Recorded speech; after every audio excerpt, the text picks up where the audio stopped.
अस्सलामुअलैकुम dear students, उम्मीद करता हूँ आप सब दोस्त खैरियत से होंगे, ठीक ठाक होंगे। डियर स्टूडेंट्स, आज की इस वीडियो में हम BSN 6 सेमेस्टर के सब्जेक्ट एपिडेमियोलॉजी के यूनिट नंबर 3 जो कि हमारे साथ नेचुरल हिस्ट्री ऑफ डिजीज़ है, इसको आज हम डिस्कस करेंगे और इसको डिटेल के साथ अंडरस्टैंड करने की कोशिश करेंगे। यूनिट को स्टार्ट करने से पहले तमाम दोस्तों से गुजारिश है कि चैनल को सब्सक्राइब करें और बेल आइकन को दबाएं ताकि नए वीडियोस की नोटिफिकेशन आप सब दोस्तों को टाइम पर मिल सके। डियर स्टूडेंट्स, इस यूनिट के ऑब्जेक्टिव्स हमारे साथ मौजूद है जिसमें हम मंदरजा झैल टॉपिक्स को डिस्कस करेंगे। सबसे पहले हम बात करेंगे नेचुरल हिस्ट्री ऑफ डिजीज़ पर कि नेचुरल हिस्ट्री ऑफ डिजीज़ किसे कहते हैं और नेचुरल हिस्ट्री ऑफ डिजीज़ के मुताबिक डिजीज़ की जो शुरुआत होती है वो कैसे होती है, इसको आज हम डिटेल के साथ डिस्कस करेंगे। इसके अलावा हम डिफ़ाइन करेंगे फॉलोइंग टर्म्स को, जिसमें हमारे साथ होस्ट आता है कि होस्ट किसे कहते हैं, एजेंट्स किसे कहते हैं और इन्वायरमेंट से क्या मुराद है। इस पर हम डिटेल के साथ आज हम बात करेंगे। इसके अलावा identify the concept of epidemiology and disease with the help of epidemiological tried. Epidemiological tried की मदद से एपिडेमियोलॉजी की जो कंसेप्ट है और डिजीज़ का जो कंसेप्ट है इसको हम आइडेंटिफाई करेंगे कि एपिडेमियोलॉजिकल ट्राइड के मुताबिक एपिडेमियोलॉजी से क्या मुराद है और डिज़ीज़ किसे कहते हैं, इस पर बात करेंगे। और आखिर में फिर हम क्या करेंगे, एपिडेमियोलॉजिकल अप्रोच इन कम्युनिटी के कम्युनिटी में हम किस तरीके से एपिडेमियोलॉजी के ज़रिए जो है लोगों को बीमारियों से बचा सकते हैं और जो बीमारियां फैली हुई है तो उसको हम किस तरह से कंट्रोल में कर सकते हैं। तो ये सारी चीज़ें आज हम इस यूनिट में डिटेल के साथ डिस्कस करने वाले हैं। तो तमाम दोस्तों से गुजारिश है कि यूनिट को जो है कंसंट्रेशन के साथ सुने, अंडरस्टैंड करने की कोशिश करें और इसके साथ साथ चैनल को ज़रूर सब्सक्राइब करें। तो स्टार्ट करते हैं डियर स्टूडेंट्स। एपिडेमियोलॉजिकल ट्राइड या एपिडेमियोलॉजिकल ट्राइड के बारे में हमने यूनिट 2 में भी काफ़ी डिटेल के साथ बात की थी, जिसमें जो है हमने ये बात की थी कि जो बीमारी जो है ये जब इसकी शुरुआत होती है, ये जब काज होती है तो इसके काज होने में हमारे साथ 3 चीज़ें जो है इम्पोर्टेंट रोल प्ले करती है। वो 3 चीज़ें क्या है, वो 3 चीज़ें हमारे साथ एक एनवायरनमेंट है, दूसरा जो है हमारे साथ होस्ट है और तीसरा हमारे साथ एजेंट है। मतलब ये तीनों चीज़ें जो है ये हमारे साथ ऐसे फैक्टर है जो कि बीमारी को स्टार्ट करने में, बीमारी को काज करने में इम्पोर्टेंट रोल प्ले करते हैं। ठीक है। A traditional model of infectious disease causation known as epidemiologic triad. अब हमारे साथ जो एपिडेमियोलॉजिक ट्राइड है ये हमारे साथ इन्फेक्शियस डिजीज़ काजेशन का एक ट्रेडिशनल मॉडल है, एक रिवायती मॉडल है। ठीक है, जिसमें जो है लोगों ने जो है ये बात कही थी कि जो बीमारी काज होती है तो उस बीमारी के काज होने में 3 इम्पोर्टेंट चीज़ें जो है वो इम्पोर्टेंट रोल प्ले करती है। The tried consist of an external agent. इस ट्राइड में जो है ये ट्राइड जो है हमारे साथ एक एक्सटर्नल एजेंट पर मुश्तमिल होता है, एक होस्ट पर मुश्तमिल होता है और इन्वायरमेंट पर मुश्तमिल होता है। In which host and agents are brought together causing the disease to occur in the host. जिसमें जो होस्ट और एजेंट होते हैं वो एक दूसरे के साथ इंटरेक्शन करते हैं, जिसके नतीजे में होस्ट में बीमारी जो है वो काज हो जाती है। तो स्टार्ट में मैंने आपको बताया कि एपिडेमियोलॉजिक ट्राइड ये असल में हमारे साथ 3 जो फैक्टर है जो कि बीमारी को काज करने में इम्पोर्टेंट रोल प्ले करती है, तो उन 3 फैक्टर्स के बारे में हमें एपिडेमियोलॉजिक ट्राइड बताती है। ठीक है, वो 3 फैक्टर्स क्या है, वो 3 फैक्टर्स हमारे साथ इसमें पहले नंबर पर एक्सटर्नल एजेंट्स आते हैं। एजेंट्स में हमारे साथ कोई भी ऑर्गेनिज्म हो सकता है, कोई भी चीज़ हो सकती है, चाहे वो लिविंग ऑर्गेनिज्म हो या नॉन लिविंग थिंग्स हो। ठीक है, जो कि बीमारी को काज करती है। ठीक है, इसके अलावा होस्ट है जिस पर एजेंट जो है अटैक करते हैं और एनवायरनमेंट है जिसमें ये होस्ट और एजेंट दोनों रहते हैं। ठीक है, तो ये चीज़ें जो है ये क्या करती है, डिजीज़ को काज करने में इम्पोर्टेंट रोल प्ले करती है। A vector an organism which transmit infection by conveying the pathogen from one host to another without causing disease itself। अब वेक्टर क्या है, वेक्टर जो है इसको हम एज अ व्हीकल भी जो है कह सकते हैं, इसको जो है व्हीकल भी कहा जाता है। इसका काम क्या होता है, ये असल में हमारे साथ ऑर्गेनिज्म के फार्म में भी हो सकता है और पोलन ग्रेन के फार्म में भी हो सकता है। इसका बुनियादी काम ये होता है कि ये एक होस्ट से जो है इन्फेक्शियस एजेंट्स को जो है उसको ले लेता है और उस इन्फेक्शियस एजेंट को एक होस्ट से जो है दूसरे होस्ट में मुंतकिल करने में ये इम्पोर्टेंट रोल जो है प्ले करता है। मतलब इसका ये है कि वेक्टर जो है ये बीमारी को फैलाने में इम्पोर्टेंट रोल प्ले करता है, क्योंकि इसका काम ये होता है कि ये एक जगह से बीमारी को लेता है और उसको दूसरी जगह क्या करता है, ट्रांसफ़र करता है। तो इसको कहते हैं वेक्टर। और इसका इसकी एक खसूसियत ये भी है कि ड्यूरिंग ट्रांसमिशन के दौरान इसको किसी किस्म की बीमारी नहीं लगती या ये ख़ुद इफ़ेक्ट नहीं होती, और इसके साथ साथ may be part of infectious process, और ये इन्फेक्शियस प्रोसेस का एक हिस्सा भी हो सकता है। इन्फेक्शियस प्रोसेस से मुराद वो अमल जिसमें एक एजेंट जो है इन्फेक्शन को काज करता है। तो इन्फेक्शन को काज करने में ये एक हिस्सा भी हो सकता है। कौन हो सकता है, वेक्टर हो सकता है। ठीक है, अब डियर स्टूडेंट, वेक्टर की एग्जांपल जो है आपको यहाँ पर मेंशन किया गया है। A classic example of a vector is an anopheles mosquito. Anopheles mosquito का तो नाम आप सब दोस्तों ने सुना होगा। एनोफिल मॉस्कीटो असल में हमारे साथ एक वेक्टर के तौर पर काम करता है, जो कि मॉस्कीटो को किसको काज करता है, जो कि मलेरिया को काज करता है। As the mosquito ingest blood from an infected host, it pick up the parasite plasmodium। अब एनोफिल मॉस्कीटो का काम क्या होता है, एनोफिल मॉस्कीटो का काम ये होता है कि ये अपने इन्फेक्टेड होस्ट से ब्लड को क्या करता है, ब्लड को इंजेस्ट करता है, उससे खून को पीता है। उस खून में क्या होता है, उस खून में पैरासाइट प्लाज्मोडियम होते हैं। ये पैरासाइट प्लाज्मोडियम जो है ये इन्फेक्शियस एजेंट है। जब ये ब्लड को इंजेस्ट कर लेता है एनोफिल मॉस्कीटो, तो इसके बाद क्या करता है, after being store in the salivary gland and then injected it into the next human upon which the mosquito feed. तो जब ये ब्लड को इंजेस्ट कर लेता है, ब्लड को पी लेता है, तो ये ब्लड जो है उसके सिलेवरी ग्लैंड में मौजूद होता है। तो जब ये मॉस्कीटो जो है दूसरे ह्यूमन बीइंग पर बैठता है और उसको काटता है, तो काटने के दौरान जो है उसमें ये पैरासाइट प्लाज्मोडियम को ट्रांसफ़र कर देता है। ठीक है, the Plasmodium can cause malaria in the infected human. और इसी तरह से एक ह्यूमन से दूसरा ह्यूमन जो है वो भी क्या हो जाता है, वो भी मलेरिया का शिकार हो जाता है और उसमें मलेरिया काज हो जाती है। तो वेक्टर का काम क्या होता है, एक इन्फेक्टेड होस्ट से उसने क्या किया, इन्फेक्शियस एजेंट को उसने कैरी किए और उसको दूसरे हेल्दी पर्सन में उसको इंजेक्ट करके उस हेल्दी पर्सन को भी क्या कर दिया, इन्फेक्टेड कर दिया। तो ये काम होता है वेक्टर का। ठीक है, this anopheles mosquito serve as a vector for malaria. So anopheles mosquito ने यहाँ पर मलेरिया के लिए एज अ वेक्टर काम किया। मतलब यह है कि एनोफिल मॉस्कीटो ने क्या किया, एक इन्फेक्टेड ह्यूमन से जो है मलेरिया के पैरासाइट्स को लिए और उसको दूसरे हेल्दी ह्यूमन में ट्रांसफ़र कर दिए, जिसकी वजह से वो दूसरा ह्यूमन हेल्दी जो है वो भी क्या हुआ, इन्फेक्टेड हो गया, उसको भी मलेरिया हो गया। ठीक है, तो इसी तरह से एनोफिल मॉस्कीटो ने एज अ वेक्टर काम यहाँ पर परफॉर्म किया। इन एपिडेमियोलॉजिक tried model, transmission occur when the agent leaves its reservoirs or host through a portal of exit is conveyed by a mode of transmission to enter through an appropriate portal of entry to infect a susceptible host।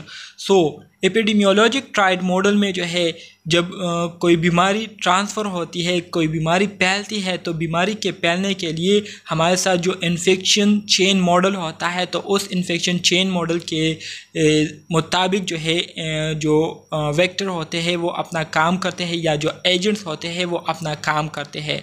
सबसे पहले agent क्या करते हैं, सबसे पहले agent जो है reservoir को छोड़ते हैं। रिजर्वायर से मुराद जहाँ पर वो रहते हैं। ठीक है, सो हो सकता है कि वो एजेंट जो है वो होस्ट के अंदर रहता हो। ठीक है, तो होस्ट को सबसे पहले वो छोड़ता है एक ख़ास पाथवे के ज़रिए, उस पाथवे को कहते हैं portal of exit. Portal of exit के ज़रिए जो है वो अपने होस्ट को या रिजर्वायर को छोड़ता है। इसके बाद फिर अपने लिए वो एक प्रॉपर मोड ऑफ ट्रांसमिशन को सेलेक्ट करता है जिसके ज़रिए वो एक जगह से दूसरी जगह ट्रांसफ़र होती है। इसके बाद फिर उस मोड ऑफ ट्रांसमिशन के ज़रिए फिर वो क्या करती है, पोर्टल ऑफ एंट्री के ज़रिए वो एक ससेप्टेबल होस्ट में एंटर हो जाता है और उस ससेप्टेबल होस्ट को बीमार करना शुरू कर देता है। तो ये हमारे साथ एजेंट का काम होता है, ठीक है।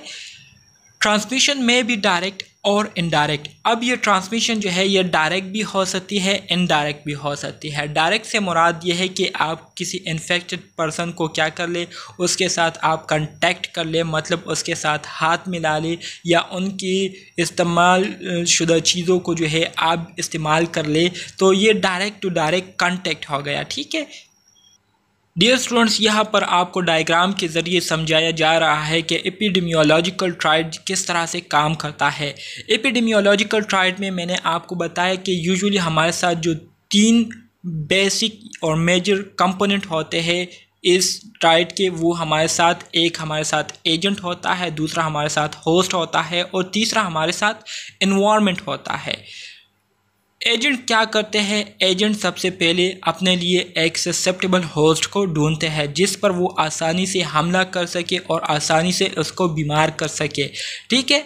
तो एजेंट क्या करते हैं, होस्ट पर अटैक करते हैं। होस्ट में अगर मंदरजा झेल क्वालिटी मौजूद हो तो ये एजेंट जो है उस पर अटैक करेगा। सबसे पहले क्वालिटी ये होनी चाहिए होस्ट में कि उसका जो इम्यून सिस्टम है वो कमज़ोर होना चाहिए। जब इम्यून सिस्टम कमज़ोर होगा तो एजेंट उसको आसानी से compete कर सकेगा, ठीक है। इसके अलावा होस्ट में जो न्यूट्रिशन स्टेटस है वो भी अच्छा नहीं होना चाहिए, मतलब न्यूट्रिशन स्टेटस भी उसकी ख़राब होनी चाहिए, ठीक है। ग़िज़ा की कमी होनी चाहिए होस्ट की बॉडी में। इसके साथ साथ होस्ट का जो इम्यून रिस्पॉन्सिव सिस्टम है वो भी क्या होना चाहिए, वो भी एबनॉर्मल होना चाहिए, जिसकी वजह से जब होस्ट इस पर अटैक करेगा तो फिर एजेंट होस्ट पर अटैक करेगा तो होस्ट जो है वो उसको फिर एट अ टाइम जो है उसी वक्त जो है इम्यून रिस्पॉन्सिव नहीं दे सकेगा। क्यों नहीं दे सकेगा, क्योंकि उसका जो इम्यून रिस्पॉन्सिव सिस्टम है वो ऑलरेडी ख़राब हो चुका होगा, ऑलरेडी वो सप्रेस हुआ होगा, तो इस वजह से वो प्रॉपर तरीके से रिस्पॉन्स नहीं दे सकेगा और इसी तरह से एजेंट जो है वो आसानी से होस्ट को क्या कर लेगा, compete कर लेगा और उसमें इन्फेक्शन काज कर लेगा।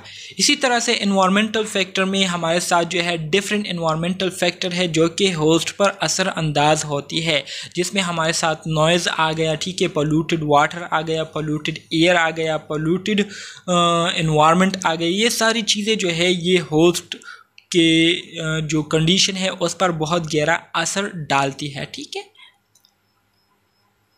Agent factor. Dear students, agent factors क्या होते हैं? एजेंट्स की सबसे पहले हम बात करेंगे। अ सब्सटेंस लिविंग और non living or a force tangible or intangible, the excessive presence or relative lack of which may initiate or perpetuate a disease process is called agent. Agent ये हमारे साथ वो सब्सटेंसेस होते हैं, चाहे वो living हो या नॉन लिविंग हो, चाहे वो फोर्स हो, टेंजिबल हो या इनटेंजिबल हो, ठीक है। इसके अलावा उसकी एक्सेसिव मौजूदगी की वजह से या उसकी कमी की वजह से अगर बॉडी में जो डिज़ीज़ प्रोसेस है उसकी शुरुआत हो जाए, वो डिज़ीज़ प्रोसेस शुरू हो जाए, ठीक है, तो इसको कहते हैं एजेंट, ठीक है। सिंपल अल्फाज में इसका मतलब ये है कि एजेंट हमारे साथ वो सब्सटेंसेस होते हैं, चाहे वो लिविंग हो या नॉन लिविंग हो, अगर उसकी मौजूदगी हमारी बॉडी में बहुत ज़्यादा हो जाए या उसकी मौजूदगी हमारी बॉडी में बिल्कुल कम हो जाए और इस वजह से हमारी बॉडी में जो डिज़ीज़ प्रोसेस है उसकी शुरुआत हो जाए, तो इसको हम कहते हैं एजेंट, ठीक है। Disease agent. अब हमारे साथ डिज़ीज़ एजेंट कौन से हैं, मतलब वो एजेंट जो कि डिज़ीज़ को काज करते हैं। तो इसमें हमारे साथ 3 किस्म के डिज़ीज़ एजेंट है। वैसे तो बहुत सारे हैं लेकिन जो मेजर है वो 3 किस्म के हैं। सबसे पहले बात करते हैं केमिकल डिज़ीज़ एजेंट के। केमिकल डिज़ीज़ एजेंट में हमारे साथ पोल्यूटेड एयर आता है, जैसे कि स्टार्ट में मैंने आपको कहा पोल्यूटेंट्स आ गए। पोल्यूटेंट से मुराद जितनी भी गंदगी वगैरह है ये सारी जो है ये सारे जो है केमिकल्स में आते हैं। इसी तरह से टॉक्सिक वेस्ट हो गए, जो जहरीला वेस्ट प्रोडक्ट होता है, ठीक है, तो ये हो गया। और इसके साथ साथ पेस्टिसाइड्स, ठीक है, तो ये सारी चीज़ें जो है ये केमिकल डिजीज़ एजेंट्स में आती है। और इसके साथ जब कोई ह्यूमन या होस्ट इंटरेक्ट करता है, इसको एक्सपोज होता है, तो इस वजह से वो होस्ट जो है वो इन्फेक्टेड हो जाता है, वो उसमें डिजीज़ जो है काज हो जाती है। इसके अलावा फ़िज़िकल डिजीज़ एजेंट की अगर हम बात करें तो फ़िज़िकल डिजीज़ एजेंट में नॉइज़ आता है, ठीक है, बहुत ज़्यादा शोर का हो जाना, रेडिएशन को एक्सपोज हो जाना, बहुत ज़्यादा हीट का बढ़ना, बहुत ज़्यादा कोल्ड का, सर्दी का हो जाना, और इलेक्ट्रिसिटी को एक्सपोज होना, ठीक है, ये सारी चीज़ें जो है फ़िज़िकल डिजीज़ एजेंट में आती है। और इस वजह से भी बंदा जो है वो बीमारी का शिकार हो सकता है, इन्फेक्टेड हो सकता है। इसके बाद हमारे साथ जो तीसरी किस्म है एजेंट्स की, वो है mechanical disease agent. Mechanical disease agent से मुराद ये है कि आप कोई ऐसी एक्टिविटी कर रहे हो जिसमें आप हैवी चीज़ों को लिफ्ट कर रहे हो, हैवी चीज़ों को उठा रहे हो, तो हैवी चीज़ों को एबनॉर्मल तरीके से उठाने की वजह से आपके जो बॉडी पार्ट्स है वो क्या हो जाते हैं, वो डिप्रेस हो जाते हैं, उस पर बहुत ज़्यादा फोर्स लग जाता है, जिसको वो बॉडी जो है बर्दाश्त नहीं कर पाती और आप जो है डिसेबल हो जाते हैं, आपकी जो फंक्शन है वो ख़राब हो जाती है, तो इसको कहते हैं मैकेनिकल एजेंट्स, ठीक है। इसके अलावा सोशल एजेंट्स की अगर हम बात करें तो सोशल एजेंट्स में हमारे साथ पुअर्टी आ जाती है, गुर्बत। गुर्बत से क्या होता है, गुर्बत जब होती है तो गुर्बत की वजह से आपके साथ ज़रूरियाती ज़िंदगी नहीं होती। ज़रूरियाती ज़िंदगी में आपका खुराक आता है, आपके रहने सहने की जगह आती है, और इसके साथ आपके कपड़े आते हैं, ठीक है, मतलब ये सारी चीज़ें जो है ज़रूरियाती ज़िंदगी है आपकी। अगर आपके साथ रोटी है, कपड़ा है, मकान है, तो आपकी जो ज़रूरियाती ज़िंदगी है, जो बेसिक ज़रूरियाती ज़िंदगी है, ठीक है, वो क्या है, वो कंप्लीट होती है। अगर ये तीनों चीज़ें आपके साथ नहीं होती तो फिर आपकी जो ज़रूरियाती ज़िंदगी है वो नामुकम्मल होती है, और आप इस वजह से डिप्रेशन का शिकार रहते हैं, और मुकम्मल डिप्रेस होने की वजह से आप बीमारी में मुब्तला हो जाते हैं।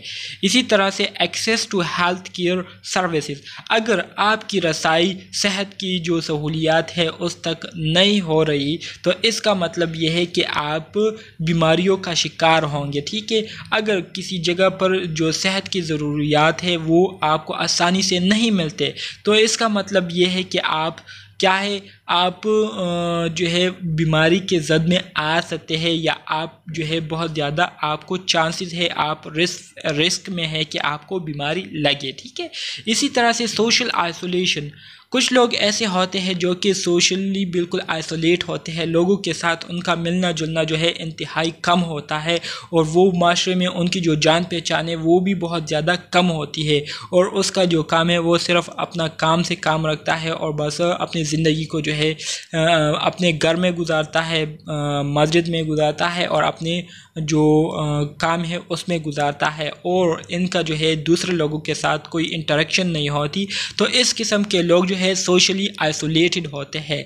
तो सोशली आइसोलेटेड होने की वजह से लोग जो है अकेलापन का शिकार हो जाते हैं, ठीक है, एलोननेस का शिकार हो जाते हैं, और अकेलापन होने की वजह से लोग डिप्रेशन में चले जाते हैं और इसी तरह से बीमार हो जाते हैं। इसके अलावा डिप्राइवेशन से मुराद महरूमिया है, ठीक है, आप मुसलसल चीज़ों से महरूम रहते हैं तो इस वजह से भी आप बीमार हो जाते हैं। डियर स्टूडेंट्स, अब आ जाते हैं बायोलॉजिकल एजेंट्स की तरफ। बायोलॉजिकल एजेंट से मुराद वो एजेंट जो कि लिविंग थिंग होते हैं, जो कि जानदार होते हैं। So there are living agents of disease, these are viruses, fungi, bacteria, protozoa. जितने भी वायरसेस, फंजाई, बैक्टीरिया, प्रोटोजो है ये हमारे साथ लिविंग एजेंट्स है, ठीक है, और ये क्या करती है, ये डिजीज़ को काज करती है। बायोलॉजिकल प्रॉपर्टीज सच एज, हमारे साथ इन एजेंट्स की जो बायोलॉजिकल प्रॉपर्टीज़ है वो मंदरजा झेल है। सबसे पहले बात करते हैं इन्फेक्टिविटी की। What is infectivity? Infectivity is the ability of an infectious agent to invade and multiply in a host is called infectivity.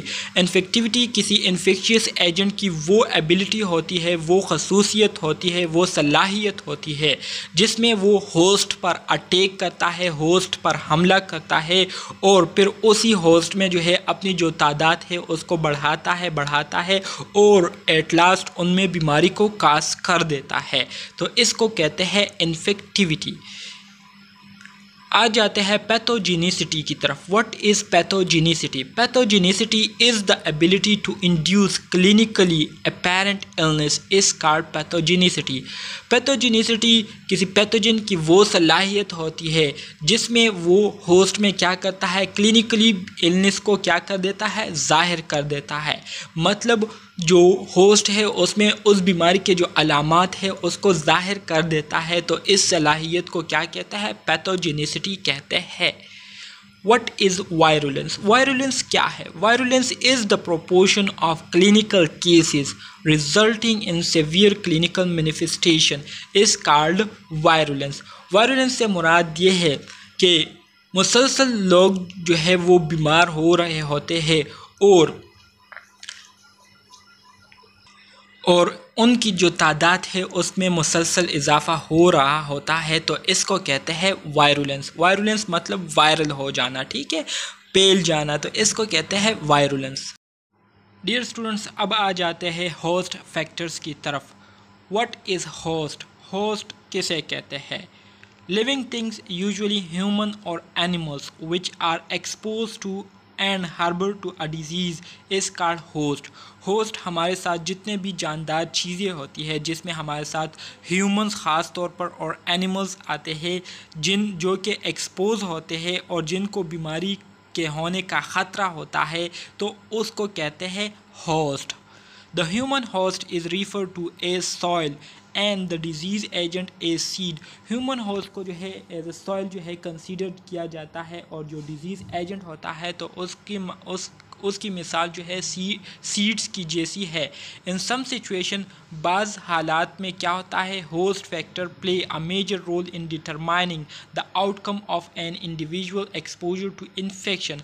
बाज़ औक़ात होस्ट फैक्टर जो है ये एक बहुत इम्पोर्टेंट रोल प्ले करता है किसी इंडिविजुअल के किसी इन्फेक्शन को एक्सपोज होने में। For example tuberculosis. The host factor में बी क्लासीफाई एज। अब हमारे साथ जो होस्ट फैक्टर्स है इसके हमारे साथ बहुत सारे जो है क्लासिफिकेशन हुई है, लेकिन जो मेजर क्लासिफिकेशन है वो मंदरजा झेल है। सबसे पहले अगर हम बात करें डेमोग्राफिक फैक्टर की, तो डेमोग्राफिक फैक्टर से मुराद वो एरिया होती है, वो लोकेशन होती है जहाँ पर होस्ट रहता है। तो उस लोकेशन या उस एरिया की अगर हालत अच्छी हो, अगर वहाँ पर साफ़ सुथराई की हालत अच्छी हो, तो इसका मतलब ये होगा कि वहाँ के जो लोग हैं वो ज़्यादा जो है वो प्रिवेंट रहेंगे, ज़्यादा महफूज रहेंगे इन्फेक्शन के होने से। इसके अलावा हमारे साथ बायोलॉजिकल फैक्टर आते हैं, ठीक है, होस्ट के social and economic characteristics such as socio economic status हो गया, ठीक है, education, occupation, stress, marital status, housing etcetera. ये सारी चीज़ें जो है ये सारी चीज़ें होस्ट फैक्टर्स में आती है और इसका जो है बहुत ही इम्पोर्टेंट रोल होता है, बहुत ही इफ़ेक्टिव रोल होता है होस्ट पर। Lifestyle factors such as personality traits, ठीक है, आपके जो आदात है, लिविंग हैबिट्स, आप जिस तरीके से रहते हैं, ठीक है, न्यूट्रिशन, आपकी जो ग़िज़ा की कंडीशन है, आपकी जो फिज़िकल एक्सरसाइज की हालत है, use of alcohol, drug, smoking, behaviour pattern, ये सारी चीज़ें आपकी लाइफ स्टाइल फैक्टर्स में आ जाती है। मतलब किस तरीके से आप ज़िंदगी गुजार रहे हैं, क्या आप अपनी ज़िंदगी जो गुजार रही है उसके जो तरीका है वो हेल्दी है या नहीं, क्या आप अपने ख़ुराक का ख्याल रखते हैं या नहीं, क्या आप डेली फ़िज़िकल एक्सरसाइज करते हैं या नहीं, इसके साथ साथ आपके जो आदात है वो हेल्दी है या नहीं, उसके आप पर बुरे असरात मुरतब है या नहीं, ठीक है। तो ये सारी चीज़ें जो है लाइफस्टाइल फैक्टर्स में आ जाती है। Environmental factors. डियर स्टूडेंट्स, अब हम बात करेंगे इन्वायरमेंटल फैक्टर्स की। For human being the environment is not limited. Human being के लिए एनवायरनमेंट की जो है कोई भी हद नहीं है, बल्कि लामहदूद है एनवायरनमेंट ह्यूमन बीइंग के लिए, ठीक है। As it normally is for plants and animal, जैसे कि प्लांट और एनिमल के लिए एक ख़ास लिमिट है, एक ख़ास हद है, इसी तरह से ह्यूमंस के लिए किसी किस्म की लिमिट जो है वो नहीं है, ठीक है। To sit a climatic factors, ठीक है। For example, for men, social and economic conditions are more important than the mean annual temperature. इंसान के लिए, मर्द के लिए सोशल, माशरती और माशी कंडीशन जो है ये बहुत ही ज़्यादा इम्पोर्टेंट है, बहुत ही ज़्यादा ज़रूरी है बनिस्बत एनुअल टेम्परेचर के, ठीक है। एनुअल टेम्परेचर से मुराद ये है कि अगर आपके जो माशरती कंडीशन और जो माशी कंडीशन अच्छी होगी तो चाहे फिर जैसी भी हालत क्यों ना हो, चाहे बहुत ज़्यादा गर्मी हो या बहुत ज़्यादा सर्दी हो, आप उस इन्वायरमेंट में फिर आसानी से सर्वाइव कर सकेंगे, अपनी ज़रूरियात ज़िंदगी को जो है आसानी से पूरी कर सकेंगे। तो इसलिए जो है माशरती और माशी कंडीशन ये बहुत ज़्यादा अहमियत के हामिल है ह्यूमंस के लिए। इसमें हमारे साथ जो फैक्टर्स आते हैं वो है physical, biological and psychosocial factor. Physical environment की अगर हम बात करें, the term physical environment is applied to non living things and physical factor. अब फिज़िकल इन्वायरमेंट से मुराद यह है कि जितनी भी हमारे साथ नॉन लिविंग थिंग्स है, जो बेजान चीज़ें हैं, और जो फिज़िकल फैक्टर्स है, मिसाल के तौर पर air, water, soil, housing, climates, geography, heat, light, noise, debris and radiation, ये सारी चीज़ें जो है ये फ़िज़िकल इन्वायरमेंट में आती है और इसका जो है बहुत गहरा असर होता है होस्ट पर, ठीक है। इसके अलावा अगर बायोलॉजिकल इन्वायरमेंट की बात करूं तो बायोलॉजिकल इन्वायरमेंट से मुराद, biological environment is the universe of living things.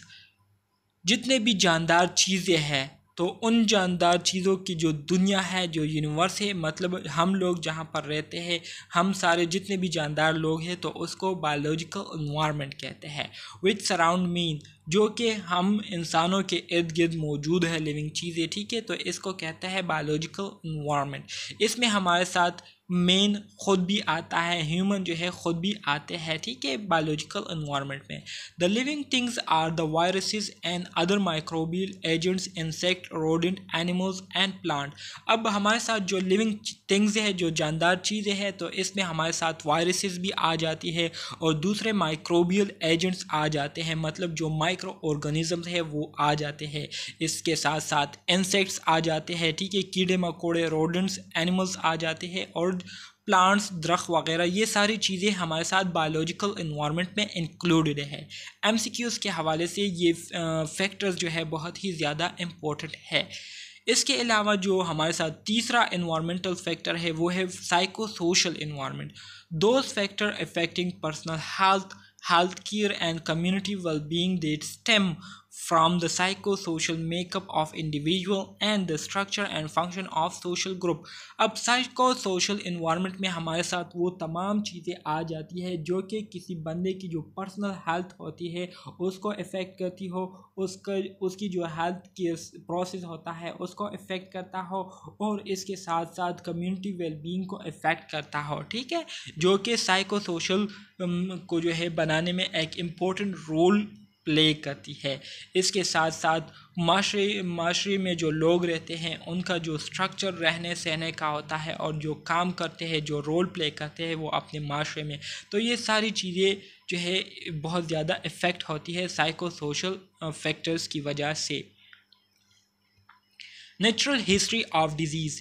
Dear student, natural history of disease के बारे में मैंने आपको स्टार्ट में भी कहा था कि नेचुरल हिस्ट्री ऑफ डिजीज़ जो है ये असल में हमारे साथ एक कॉन्सेप्ट है डिज़ीज़ के बारे में, जिसमें जो है ये कहते हैं कि अगर कोई बंदा जो है वो बीमार हो और वो अपनी बीमारी का इलाज ना करे तो इस बंदे की जो बीमारी है वो ख़ुद ब खुद जो है मज़ीद आगे प्रोग्रेस करती जाएगी, उसमें मज़ीद जो है ख़राबी आती जाएगी।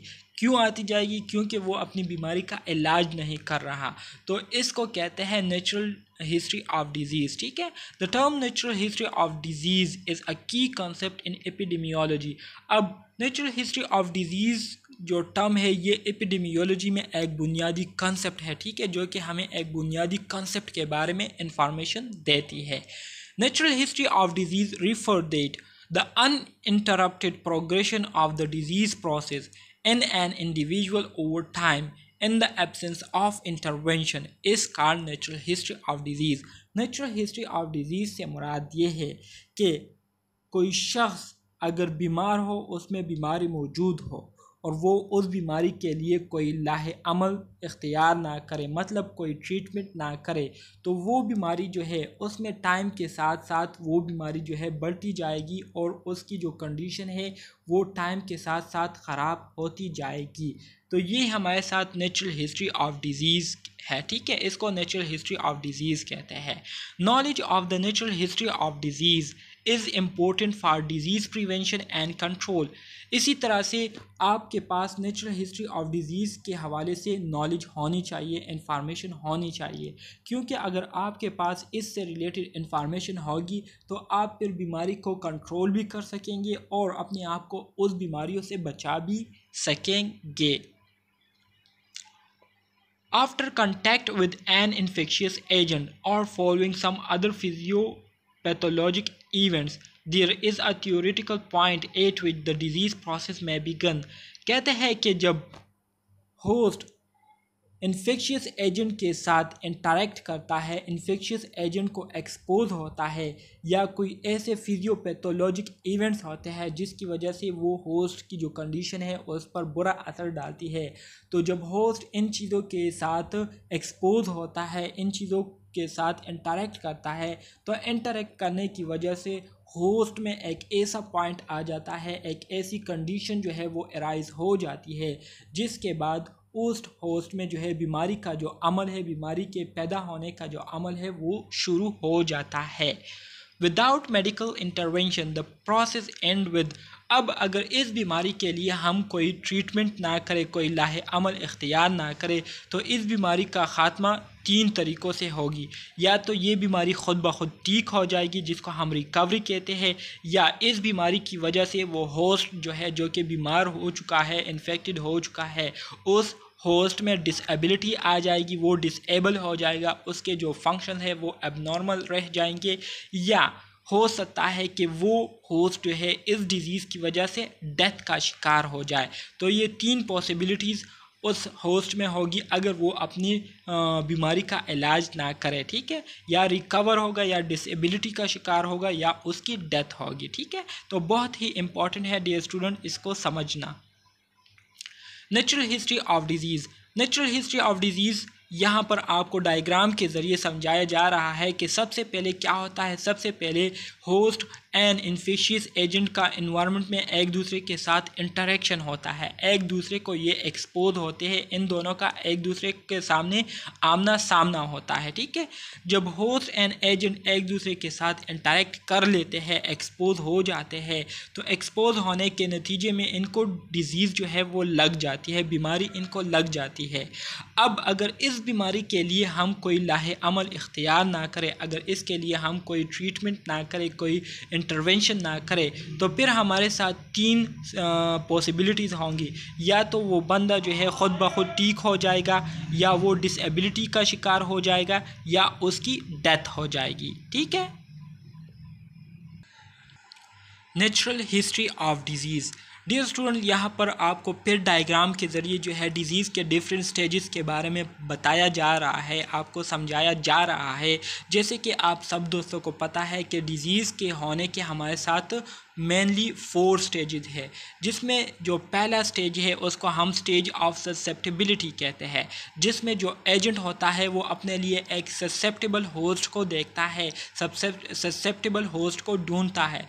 ससेप्टेबल होस्ट से मुराद वो होस्ट होते हैं जिनका जो सिस्टम होता है वो कमज़ोर होता है, वो वीक होता है और उसमें डिफिशिएंसी आई हुई होती है, जिसकी वजह से एजेंट जो है उस पर आसानी से हमला कर देता है और उसमें बीमारी को जो है स्टार्ट कर देता है। तो ऐसे एजेंट, ऐसे होस्ट को ससेप्टेबल होस्ट कहते हैं और इस स्टेज को स्टेज ऑफ ससेप्टिबिलिटी कहते हैं।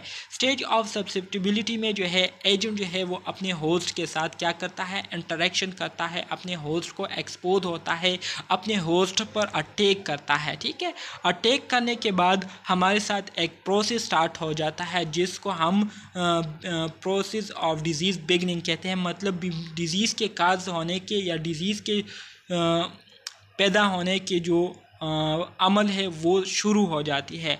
तो इस स्टेज को हम स्टेज ऑफ सब क्लिनिकल डिजीज़ कहते हैं। ठीक है, मतलब इस स्टेज में जो है होस्ट जो है वो इन्फेक्टेड हो चुका होता है, उसमें बीमारी जो है वो मौजूद होती है, लेकिन इस बीमारी के जो अलामात है वो अभी तक जो है वो ज़ाहिर नहीं हुए होते। ठीक है, तो इस स्टेज को स्टेज ऑफ सब क्लिनिकल डिजीज़ या पैथोलॉजिक चेंजेस कहते हैं। ठीक है, इसके साथ फिर ऑनसेट ऑफ सिम्पटम का स्टेज आ जाता है जिसको हम स्टेज ऑफ क्लिनिकल डिजीज़ कहते हैं। स्टेज ऑफ क्लिनिकल डिजीज़ में जो बीमारी है, जो इन्फेक्शियस एजेंट है, उसकी मल्टीप्लिकेशन इतनी हो जाती है कि वो फिर हमारी बॉडी में जो साइन सिम्पटम है उसको ज़ाहिर करना शुरू कर देती है। इसके अलावा हमारे साथ जो लास्ट स्टेज है उसको हम स्टेज ऑफ रिकवरी, डिसेबिलिटी और डेथ कहते हैं। ठीक है, स्टेज ऑफ रिकवरी, डिसेबिलिटी और डेथ के बारे में अभी मैंने आपको बताया कि अगर हम डिजीज़ की ट्रीटमेंट ना करें टाइम पर तो वो बंदा खुद ब खुद ठीक होगा या डिसेबल होगा या उसकी डेथ होगी। ठीक है, तो ये तीन चीज़ें जो है, ये तीन पॉसिबिलिटीज़ होने के चांसेस होंगे।